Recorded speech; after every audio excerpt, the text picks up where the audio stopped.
My name is Erik Winquist. I went to the community college here. Basically, I've been working on a sangria project for 5 years now. It should be available on the market by December. It started off as kind of a hobby. Actually, I'll just pass some of these bottles around if you want me to. Empty ones? Yeah. At least I'm not swaying up here.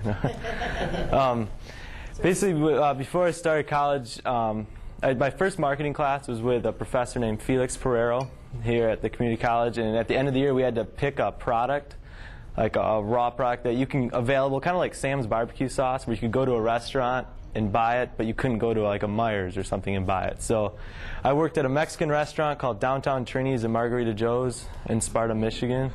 You like the place? All right. Yeah. You know Trini? Oh. Worked there for 4 years, and there's sangria they have there, and that was like a huge seller. We had a hard time even keeping it in stock on weekends, and so I pitched the idea to Trini and Joe, the owners, and they said they would fund me as long as I did all the legwork. And at that point, I was like, all right, awesome, you know, and I got a hold of a few people, and I thought I'd have it on the shelves by that Christmas, you know, it was like February. And that's how it started. I had a recipe to go with, and I just got on Google and started Googling things that I needed bottles. I needed, you know, I thought I could actually fill this at home and then just stick a cork in it and then just kind of go sell it out of my trunk to places, and that was a big no-no. So, but I got a hold of St. Julian Wine Company in Paw Paw, and we met with the owners down there. And it was Trini, Joe, myself, and one of the owners, and I handed him the recipe, and he looked at it and took a red pen. There's 13 ingredients in it. He just took a red pen and started crossing them out. And the only two that we could use legally were cherry juice and red wine, because those are the only two that nobody can patent, I guess. They're natural ingredients, and anybody can make wine or, you know, cherry juice. But we also had like Christian Brothers brandy and De Kuyper triple sec and just a bunch of ingredients into it. And he said we couldn't use them. So I was about to be done right there. I didn't even know where to go because I wasn't going to distill whiskey in my basement for 10 years to make it. And he said that there was a flavor chemist down the road to go work with. So right after that, we went to the grocery store and bought a bunch of liquor and went over to this guy's business, his flavor chemist, and put everything on the table and asked him if he could mimic every one of the flavors. And he said, all right, you know, and my biggest concern was cost as a flavor chemist. I didn't think that they were going to be very cheap. But he did it all for free to help us out until we bought something. So he sat there, and it took him a year. Every 5 months he would come back with us, and we'd meet and try it, and it kept on getting closer. The first one was way off, but after about a year, we met up at the restaurant in Trini's, and we did a blind taste test with about 30 different customers. We put the real one and then the one that he mimicked all the flavors with, and ours actually won out of, it was 25 to 30 ours, so that was kind of a nifty deal. And after we did that, our biggest thing was labels, because I wanted a label that you couldn't scratch off. You could leave it in ice for, you know, for all night if you had to, kind of like a Corona bottle. So we found a place in Canada that did it, and we had to go with their graphics department. And after we finished all the ingredients for the bottle, I thought it'd only be, all right, yes, I've only got, you know, 6 more months and we can have this done. But the biggest issue was getting the recipe approved, and our labels approved have been a nightmare. I never knew that I'd never look at a wine bottle the same again. For all their government warnings have to be certain sizes, and you have to be connected to the bottling company that has to be so many millimeters around the bottle, and we had a checklist to go through. And so I called a couple people to do artwork because I'm not good at art at all, and I didn't think my label would look very good. So we went with a guy over at Kendall. We put a little promo on their website and asked if anybody would be willing to help us out, because it was like $3,000 for us to sit down with a graphics company just to talk to them about it, for them to come up with some labels. And he did it for free, and that was the first one he came up with, and it got denied. So we had to go back and rework it, and I didn't really like that one anyways. I thought it was kind of cheesy, because the way it's going, it's going to be like about $13 a bottle. right around there, $13–14. And that's something that when you go to a grocery store, I haven't seen a sangria above $4 or $5. And most of them you have to add alcohol to. And so I thought a really fancy bottle of sangria might do something. That was kind of the target I was going for. But I didn't think that label would get somebody to purchase it for $14. So we had to rework it, and then this is the one he came up with, which is still trying to be approved by the government. We submitted it, and it takes anywhere from 3 months to a year, and you can't call, you can't do anything. You just have to wait. There's no hotline you can call or anything like that. A recipe was 6 months to 2 years for the FDA to approve that, and it was about a year and 2 months, and I got a phone call on a Sunday to say it was approved. Just random. I wasn't even going to pick up the phone call because I didn't know the number, but he's like, "Yeah, your recipe's approved," and I had it was a great day. But now I'm still waiting for the labels to be approved, and I don't know when that'll happen, even if they do get approved. And that's kind of our last step. And once that's done, we're working on little contracts with different people to try and get the price down a little bit. And other than that, I mean, it's going along. Trini and Joe, they're working on another restaurant as well, so I just kind of check in with them once a month and let them know how everything's going, and it's been a blast. It really has. I've met so many people doing it, and even if it never hits the shelf or if I never sell a bottle, it's provided so many opportunities just to meet people, and it actually gave me my internship for college with a distributor, working for them, selling beer and things. So it's more of just like a learning experience than anything. But as of right now, we're almost approved, and we should have it bottled hopefully by December. But I've said that for 3 years in a row now, so I don't know for sure. December of what? Yeah, exactly. That's what I should have told them 2 years ago. But basically, that's kind of what I've been working on, and I've had help. Right now at Marketing? Yeah, I've got one more semester left, so it feels like forever. I can see some light at the end of the tunnel now, but. How much do you think you have into this out of your own pocket? I have probably only $400 out of my own pocket into it, but 20 to 25 hours a week for 5 years. So with no money from that, but I'm hoping it'll pay off. I was just sitting in my room most of the time typing and trying to get things worked out. But you mentioned the chemist, the flavor chemist. Yeah. It was working for free. Once the product goes online, does he get a commission? Or something like how does that person plan on making it? We buy it. He kind of donated the time to us, and we're going to buy the juice from him. He's going to mix everything in house, and we buy it kind of like in a juice box form. But I mean, it's really cheap from what I thought it was going to be. It's like $10 for 2 gallons of the stuff, right around there, which is kind of high price, but for the amount of, for me not having to touch it or do anything, and he created it all, I thought it was pretty good. Yeah, buying it through him. Exactly. So, and that's one thing we were kind of worried about with him, because without him we can't make it run. So I'm trying to come up with a plan B for that, but I haven't. I'd almost have to go to a whole new flavor chemist and start working with them, but I don't know if that'll be necessary. We didn't patent it. It's kind of one of those things we could spend. It was like it was like $7,000 or something like that to work with a patent attorney to get it patented. But I just, I looked at it in the fact that we stole everybody else's ingredients and put it in and made it our own. So it's very easy for somebody else to steal our flavor and make it their own, even if we do have a patent on it. Because we basically, he mimicked Christian Brothers brandy to a T, but it's nothing of the same ingredients. It's not natural, so it's ours now. And so it was either go work with a flavor chemist, or we had to go to all the 13 different companies and ask them if they'll sell their product to us in bulk form. So I sat in my room for a weekend and wrote 13 letters and sent them all out to people.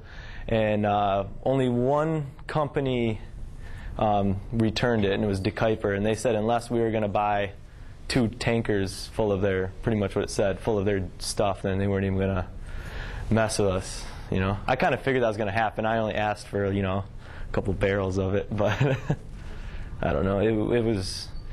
The fact that only one person wrote back was kind of interesting, but And I also have some different designs that we were kind of working with, and this is going to hopefully go on our boxes. That was another shocker for me that I wasn't ready for, was packaging. I thought packaging was going to be a pretty cheap part of it. Just stick the bottles in like a cardboard box and call it good. But that was, yeah, I didn't. It was going to be like $20,000 or something like that to make plates, and I don't know. It caught me off guard. So, but Trini and Joe know somebody. What did you say? You know, who is your Kendall contact? His name is Ron Maxwell. He does freelance art now, graphics. He's working on video games and things like that. He's a nifty guy too. He does anything for, you know, he takes like family pictures and does oil paintings with them, and he's a definite artist though. He's a definite artist, but he's a really nice guy. So is the plan? What is the plan? Where to sell them? Where to sell them? Strictly in grocery stores, or? No, we have it. We put a barcode on our bottle so we can sell it in Meijer's and things like that. And also, we want to focus on little niche-oriented stores, like a Martha's Vineyard or places like that. That's kind of what we were going for. But Meijer's nowadays, they're bringing in a lot of unique wines too. So we want to go with them, but we can't meet their demand right off the bat. Unless, like St. Julian, they have. We were going to do 400 or 500 cases, but they want us to do 1,000 cases just to go through their lines, and so I'm kind of nervous on that. But I think it'll hold pretty good. So actually yours. Yep, it's yep. How come your name isn't on that box? My name isn't recognized enough to be on the bottle. It'd be more of just a vain thing to have my name on there.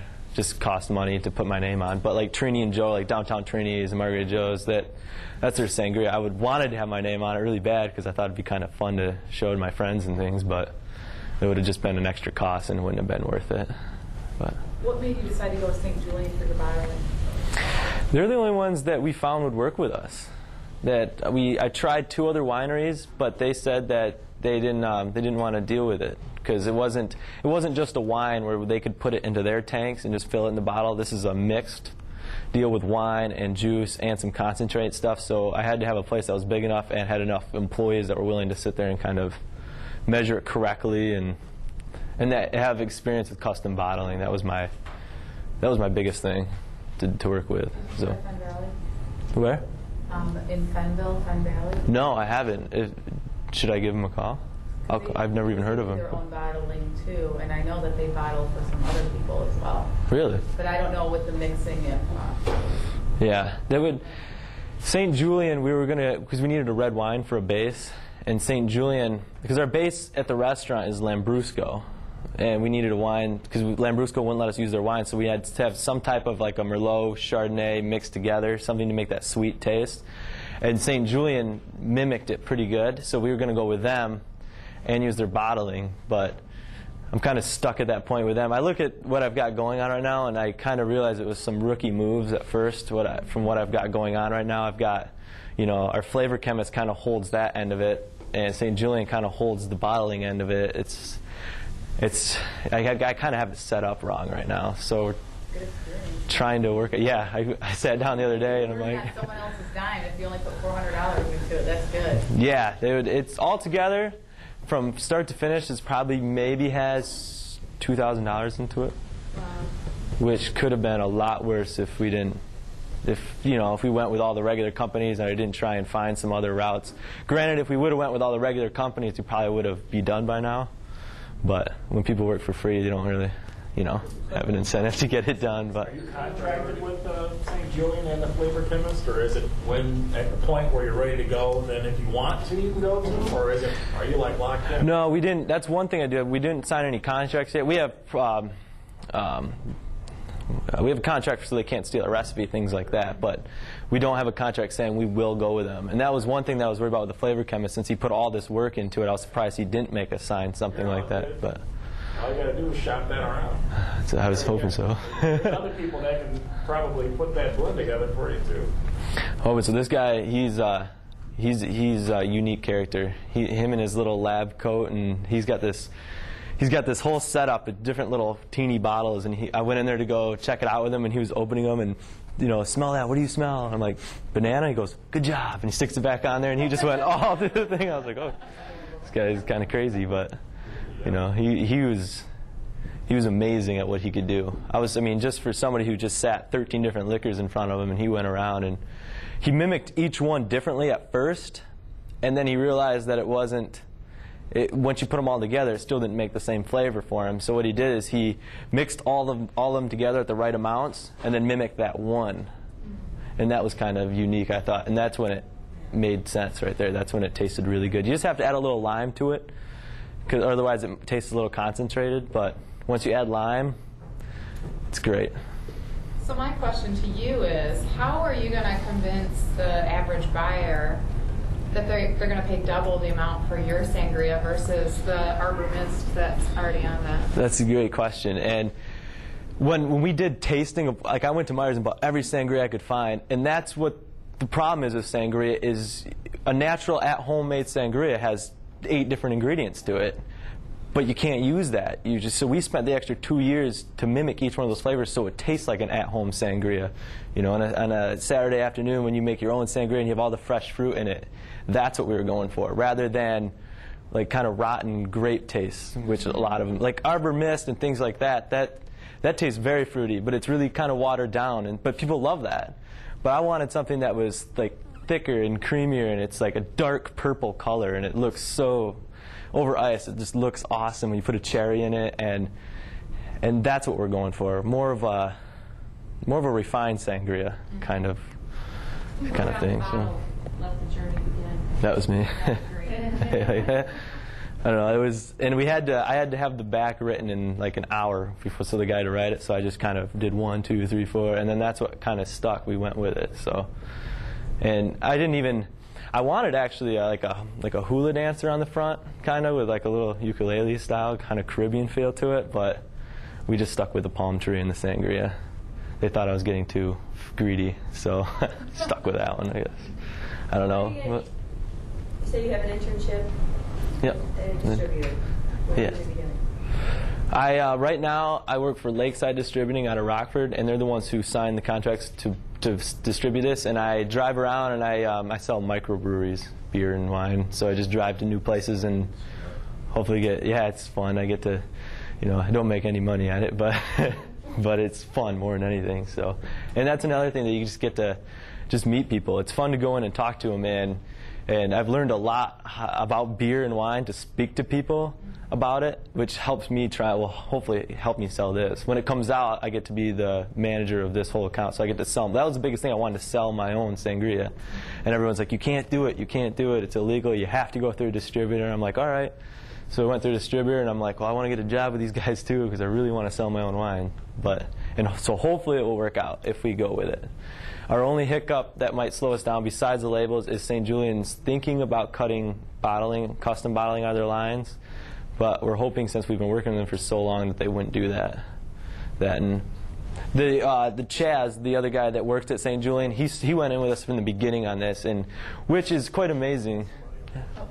So are they going to cork that, or is that going to be screw cap? Is Corked. St. Julian mostly screw cap now? They do both. They switched over to screw cap, but that was the thing. I want it to be corked because I want to be able to, once again, have that feeling of pulling the cork out, which they say isn't the best thing. But yeah, I wanted cork. Are you doing natural or synthetic?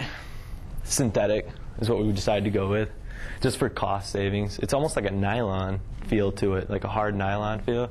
Because we're going to do cork, but we figured, it's not going to be aged for any, I hope not, because it won't be very good. But we plan on it, as soon as it finishes the line and boxed, we want it to be drank within 3 months. That's our goal. Born date. Yep. Drink fresh, Budweiser style on the back. That'd be great. Drink fresh. That's a good idea. So that's kind of where it's at. And like Chaz, he worked with us from the beginning, and it was fun to have him work with us because he seemed really into it as well. Couple places I called, they didn't want anything to do with me. But once I got a hold of Chaz, he sat me down and he's helped me out a lot. And he brought me into some meetings with him that he had with other people that I didn't even had no reason to be there. He just wanted me to see how it worked out, and which I thought was really cool because a lot of people won't do that for, especially kids my age. They look, a lot of them looked at me like, kind of, what are you doing here? Which, granted, I am young. I don't know that much, but it was kind of fun that he actually took me under his wing a little bit and taught me a lot about the business. So, but yeah, it's almost there, and I'm so excited. Lined up, like, is the Grand Rapids Press going to do anything about it? Yeah, the Rockford Squire in Cedar Springs, that's kind of where I live, so they did some stories on it, and Grand Rapids Press is going to do a story on it. We're going to do a big, hopefully, wine, like a big kind of opening party for it at Reds on the River, hopefully, if it works out good, and a few other restaurants. But when you were in high school, did you have any idea that the Jabbing business class was great? Any goals or aspirations of doing this? Well, I've been in a whole family of business owners, my dad, my uncle, my grandpa, and so I kind of wanted to own a business, but I didn't have a clue what it was going to be. And before I started college, my grandpa told me to pick 2 business ideas. Just 2 ideas. One could be a surf shop or a skateboard shop, whatever I like to do, and pick 2 of them. And since I'm going to be in school for 4 years, every class I take, focus each class around those 2 ideas. And then when I get my junior year, drop one of our ideas and focus on one of them. And that's what I did. And I started this first year of college, and it's taken me all the way up until I'm finished, and I decided to go with that one. The other one was a mobile surf shop where I'd go to beaches and rent out surfboards, which I still want to do really bad. But so I decided to go with this one. Yeah, it's all the same ingredient, but so. And that was a huge help when my grandpa told me that. I thought that was kind of a unique idea for any kid who wants to do it. I mean, it's better to, I actually watched CNN this morning about entrepreneurs and where most of them are coming and the myths about them. Like, a lot of myths say that, they just have an idea and kind of wing it a little bit. But, out of 68% of entrepreneurs come out of a 13-year stint at a job, at a career they work for. They kind of learn that. And almost all entrepreneurs start businesses that they worked at before. So I'm trying to make an exception to the rule, but, I've made a lot of mistakes with this that I've kind of learned about, so, which is interesting.